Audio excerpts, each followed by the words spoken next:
विधानसभा चुनाव नजदीक है और ऐसे में महाराष्ट्र में बीजेपी को एक नई मजबूती मिली है, जहां पर अमरावती से सांसद नवनीत राणा बीजेपी में शामिल हो गई है। ऐसे में बीजेपी के लिए नवनीत राणा विपक्षियों के लिए तुरुप का इक्का बन सकती हैं।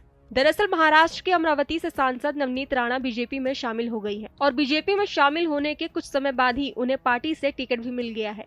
जब वो बीजेपी में शामिल हुई तो उनके विधायक पति रवि राणा भी मौजूद थे। बता दें कि नवनीत राणा हनुमान चालीसा विवाद को लेकर पूरे देश में चर्चा में आई थी। अप्रैल 2022 में नवनीत राणा उस समय चर्चा में आई थी जब उन्होंने तत्कालीन महाराष्ट्र के मुख्यमंत्री उद्धव ठाकरे के निजी आवास पर हनुमान चालीसा का पाठ करने की चेतावनी दी थी। हालांकि इसके बाद पुलिस ने उन्हें गिरफ्तार कर लिया था। उन्हें कुछ दिन जेल में भी रहना पड़ा था। इसके बाद से नवनीत राणा हर मौके पर बीजेपी के साथ खड़ी दिखाई दे रही थी।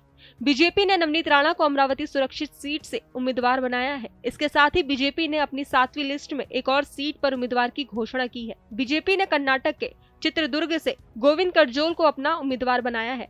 तो वहीं बीजेपी में शामिल होने पर नवनीत राणा ने खुशी व्यक्त की और कहा कि वो ये सुनिश्चित करेंगे कि अमरावती संसदीय क्षेत्र उन 400 सीटों में से एक हो जो पार्टी आम चुनावों में जीतेगी।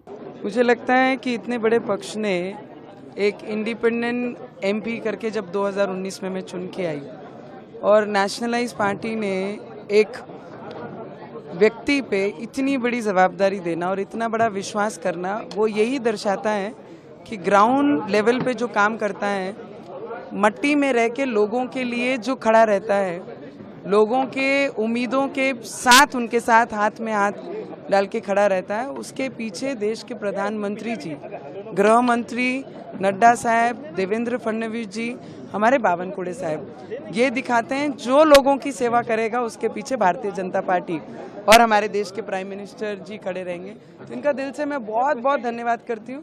बहुत नहीं हूँ पर आज से इस परिवार में भाजपा में जुड़ी हूँ, तो डेडिकेटेड से, दिल से, और जितनी मेहनत होगी उतनी मेहनत करेंगे और हमारे देश के प्राइम मिनिस्टर जी का जो सपना है अब की बार 400 पार, उसमें जरूर हमारी अमरावती एक जरूर रहेगी। बता दें कि इससे पहले तक नवनीत राणा अमरावती से मौजूदा निर्दलीय सांसद थी, लेकिन अब उन्होंने बीजेपी ज्वाइन कर ली है।